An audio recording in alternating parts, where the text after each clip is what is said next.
ऐसा है तो तुम्हें और भी सावधानी से काम लेना होगा, अन्यथा उसे समझाना मुश्किल होगा, उल्टे तुम्हारी दोस्ती में दरार आ सकती है। मां अपनी बेटी वसुधा को समझा रही है कि रचना का जो मामला है उसे बहुत ही सावधानी और सतर्कता के साथ जो है संभालना पड़ेगा, उसे समझाना है, लेकिन सचेत होकर के,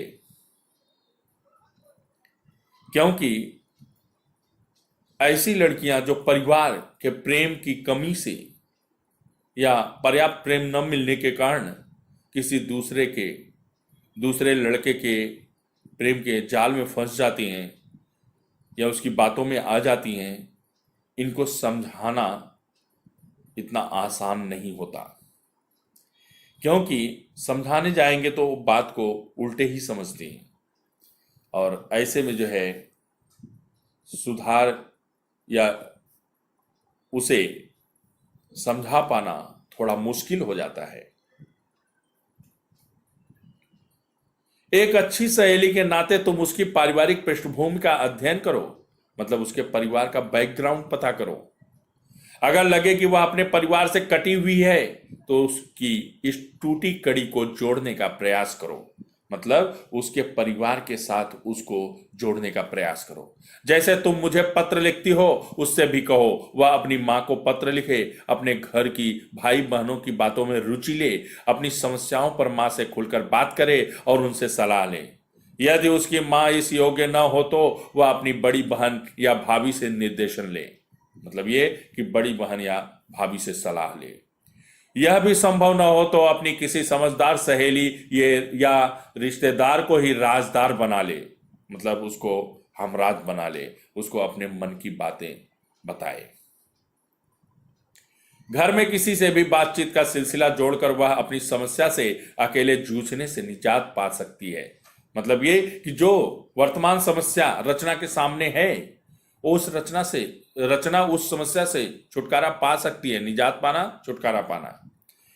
बेशक उसे जो है अपने परिवार के किसी सदस्य, माता पिता या भाई बहन या भाभी या अन्य कोई रिश्तेदार हो, उससे वो खुलकर बात करे, अपनी समस्या से अवगत कराए, अपनी प्रसंग को बताए। निश्चित ही उसको जो है मार्गदर्शन मिलेगा, सुझाव मिलेगा। नहीं तो तुम तो हो ही। ऐसे समय वह तुम्हारी बात न सुने, तुम्हें झटक दे, तब भी उसकी वर्तमान मनोदशा देखकर तुम्हें उसकी बात का बुरा नहीं मानना है। बेशक अच्छे दोस्त या अच्छी सहेली ऐसी ही होती हैं। उसका मूड देखकर उसका मन टटोलो और उसे प्यार से समझाओ। अर्थात यहां पर जो है सहेली को समझाने के लिए मां कहती है, हार मत मानो, निराश मत हो। एक शुभचिंतक सहेली के नाते ऐसे समय तुम्हें उसे इसलिए अकेला नहीं छोड़ देना है कि वह तुम्हारी बात नहीं सुनती या तुम्हारी बात का बुरा मानती है। तुम साथ छोड़ दोगी तो वह और टूट जाएगी। अकेली पड़कर वह उधर ही जाने के लिए कदम बढ़ा लेगी जिधर जाने से तुम उसे रोकना चाहती हो। यहीं पर तुम्हारे धैर्य और संयम की परीक्षा है। मां ने अपनी बेटी सुगंधा को बहुत ही अच्छे से समझाया कि तुम्हें भी निराश नहीं होना है, हौसला रखना है। हो सकता है रचना तुम्हारी बात को न समझे, लेकिन फिर भी तुम्हें जो है कोशिश करते रहना है। अगर जरूरी समझो तो सहेली के कथित दोस्त या प्रेमी लड़के से भी किसी समय बात कर सकती हो। उसकी मंशा जानकर, उसकी इरादे, उसकी इच्छा जानकर उससे अपनी सहेली को अवगत करा सकती हो या आगाह कर सकती हो, सचेत कर सकती हो। यदि तुम्हें लगे कि लड़का निर्दोष है, निश्चल है, अपने प्यार में सच्चा या अडिग लगता है, तो दोनों को पढ़ाई के अंत तक प्रतीक्षा करने और तब तक केवल दोस्त बने रहने का परामर्श दे सकती हो। मतलब ऐसा सलाह दे सकती हो, सुझाव दे सकती हो कि जब तक जो है उनकी पढ़ाई खत्म नहीं हो जाती तब तक सिर्फ दोस्त और दोस्त बनकर ही रहें। पर यहां भी तुम्हें सतर्कता बरतनी होगी, सावधानी बरतनी होगी। रचना को विश्वास में लेकर दोस्ती के दौरान उससे कोई गलत कदम न उठाने का वायदा लेना होगा। वरना दूसरों की आग बुझाते अपने हाथ जला लेना कोई अनहोनी या असंभव बात नहीं। इसलिए मैंने कहा है, यह तुम्हारी सूझ समझ की भी परीक्षा होगी। और एक बात, यह मत समझना कि सलाह केवल तुम बेटी हो इसलिए दी जा रही है। यही सलाह कोई भी माँ अपने पुत्र को भी देगी। ये बातें बेटा बेटी के लिए समान रूप से लागू होती है। मैं इसके लिए परिणाम की प्रतीक्षा करूंगी। अगले पत्र में जानकारी देना दोगी ना, तुम्हारी माँ। यह पत्र सुनो किशोरी पत्र संग्रह से लिया गया है। इस तरह से हमने यहां पर देखा कि माँ ने जो है अपनी बेटी सुगंधा को कितनी अच्छी तरह से समझाया कि वो अपनी सहेली रचना के प्रेम प्रसंग को किस तरह से संभाले, किस तरह से वो रचना को समझाए, और माँ कितने अच्छे से, कितने सलीके के साथ रचना को समझाने की बात को लेकर वसुधा को भी समझाती है, और उसके माध्यम से आज के जो किशोरावस्था में कॉलेज में पढ़ने वाले छात्र हैं उनको भी समझाया गया है कि हमारी जड़ें हमारी परंपराओं से ही मजबूत होती हैं, हमारे अच्छे संस्कारों से ही मजबूत होती हैं। जो हमारे संस्कार होते हैं वो हमें अच्छे और बुरे के बीच के फर्क को समझाते हैं, वही हमें इस योग्य बनाते हैं कि हमें कौन सा कदम कब उठाना चाहिए। बेशक कॉलेज जीवन में प्रेम प्रसंग में फंसना, शादी जैसी बातों को के बारे में सोचना निरर्थक है। दोस्त बने रहना चाहिए, अपने मुकाम को प्राप्त करना चाहिए, पढ़ाई को पहले, जो पढ़ाई करने का लक्ष्य है उसे पूरा करना चाहिए, उसके बाद जो है शादी के बारे में सोचना चाहिए। चलिए हम लोग जो है स्वाध्याय की तरफ बढ़ते हैं। स्वाध्याय आकलन। धरती पर तुम्हारे आधार के साथ ये आधार जुड़े होने चाहिए, तुम्हारे परिवेश का, तुम्हारे संस्कार का, तुम्हारी सांस्कृतिक परंपरा का, तुम्हारे सामर्थ्य का। अंतर स्पष्ट कीजिए। रूढ़ि और परंपरा में रूढ़ि स्थिर होती है, परंपरा निरंतर गतिशील रहती है। रूढ़ि अपना अर्थ खो चुकी है, परंपरा समय के साथ बहती निर्मल धारा है और नए नए मूल्यों को अपने में समाहित करती रहती है, पुराने अनुपयोगी चीजों को छोड़ देती है। कारण लिखिए। सुगंधा का पत्र पाकर लेखिका को खुशी हुई क्योंकि वह उनकी बेटी है और अधिकार की बात कर रही है।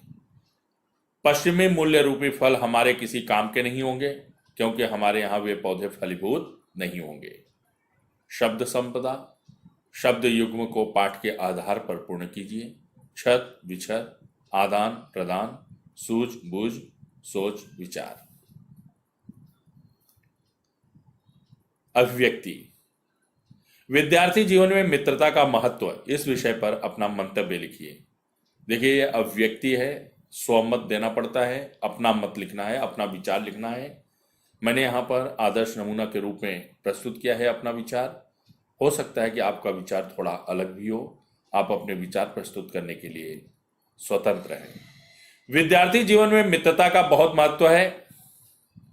विद्यार्थियों का जीवन एकदम स्वतंत्र होता है, उनकी अवस्था में भी अल्हड़पन और किशोरावस्था की मस्तियां भरी होती हैं। उन पर हम उम्र समूह का अधिक प्रभाव पड़ता है। पढ़ाई के साथ साथ उनकी शरारतें भी चलती रहती हैं। ऐसे में एक सच्चा मित्र आवश्यक होता है जिसके साथ अंतरंगता हो, जो सारी बातें जानता हो। विद्यार्थी अपने मित्रों के साथ घुल मिलकर रहते हैं और सारी बातें एक दूसरे को बताते हैं। मित्र कई बार सही मार्गदर्शन भी करता है और भटकने से बचाता भी है। इतना ही नहीं, पढ़ाई लिखाई में भी वे एक दूसरे को सहयोग करते हैं। दूसरा, युवा पीढ़ी किस ओर, इस विषय पर अपने विचार लिखिए। युवा पीढ़ी किसी भी देश का भविष्य होता है, वह देश का भावी कर्णधार होता है, इसलिए उनमें अच्छे नागरिक के गुण होने चाहिए। अपनी परंपरा व संस्कृति से जुड़ाव होना चाहिए, पर आज के युवा पीढ़ी पर आधुनिकता व पाश्चात्य संस्कृति का भूत सवार हुआ है। पाश्चात्य संस्कृति का नयापन और तड़क भड़क उन्हें भाता है। उन्हें विदेशी रहन सहन, खान पान और संस्कृति अच्छी लगती है और उसकी तरफ आकर्षित होते हैं। दरअसल वास्तविक धरातल से न जुड़े रहने के कारण वे अच्छे बुरे के अंतर को नहीं समझ पाते हैं और सिर्फ बुराइयों को ही अपनाते हैं, जिसके कारण उनका जीवन प्रभावित होता है। गहराई में न उतर पाने के कारण वे तालमेल नहीं बैठा पाते हैं और अंत में उनका व्यक्तित्व भी इससे प्रभावित होता है। बेशक इन कारणों से नैतिक पतन होता है और इस तरह युवा पीढ़ी गुमराह होती है। आपका विचार हो सकता है थोड़ा अलग भी हो। आप अपने विचार प्रस्तुत करने के लिए स्वतंत्र हैं। पाठ पर आधारित लघुत्तरी प्रश्न। उड़ो बेटी उड़ो पर धरती पर निगाह रखकर इस पंक्ति में निहित सुगंधा की मां के विचार स्पष्ट कीजिए। उपरोक्त पंक्ति के माध्यम से सुगंधा की मां अपनी बेटी को समझाती है कि सपना देखना और उसे पूरा करने के लिए भरसक प्रयास करना हर एक व्यक्ति का कर्तव्य व अधिकार है, पर सपनों को पूरा करते समय उसे अपनी संस्कृति, सभ्यता व अपने कुल की मान मर्यादा का भी ध्यान रखना चाहिए।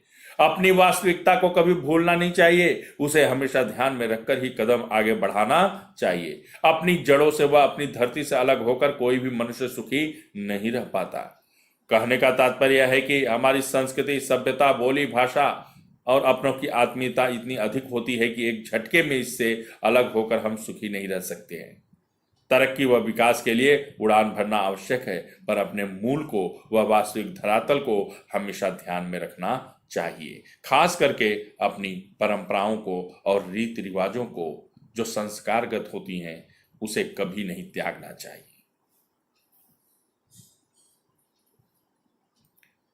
पाठ के आधार पर रूढ़ि, परंपरा तथा मूल्यों के बारे में लेखिका के विचार स्पष्ट कीजिए।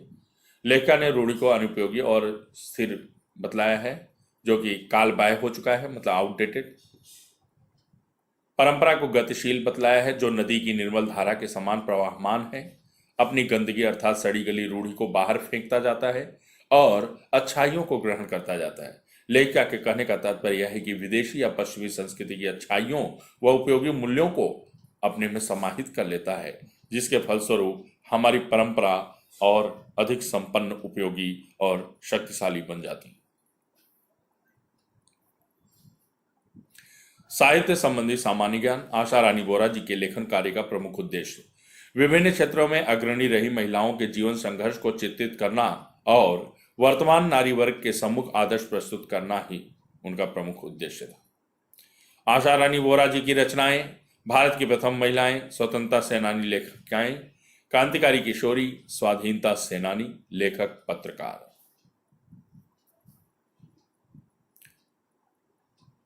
मुझे पूरा विश्वास है कि आप लोगों को पाठ समझ में आ गया होगा। यदि किसी भी तरह की शंका है तो उसका समाधान किया जाएगा। कृपया वीडियो के नीचे कमेंट बॉक्स में कमेंट करके अपनी समस्या से मुझे अवगत कराएं। बेशक दूसरी बार भी वीडियो देखें। थोड़ा इस पत्र की शब्दावली साहित्यिक है, जिसमें रूढ़ि और परंपरागत जो है बातों का जिक्र किया गया है, इसलिए इसे आसानी से समझ पाना या विषय वस्तु को याद रख पाना थोड़ा मुश्किल है। यदि 2 बार 3 बार पढ़ा जाए तो निश्चित ही उसमें सहूलियत मिलेगी। मेरी शुभकामनाएं आप सबके साथ हैं। धन्यवाद।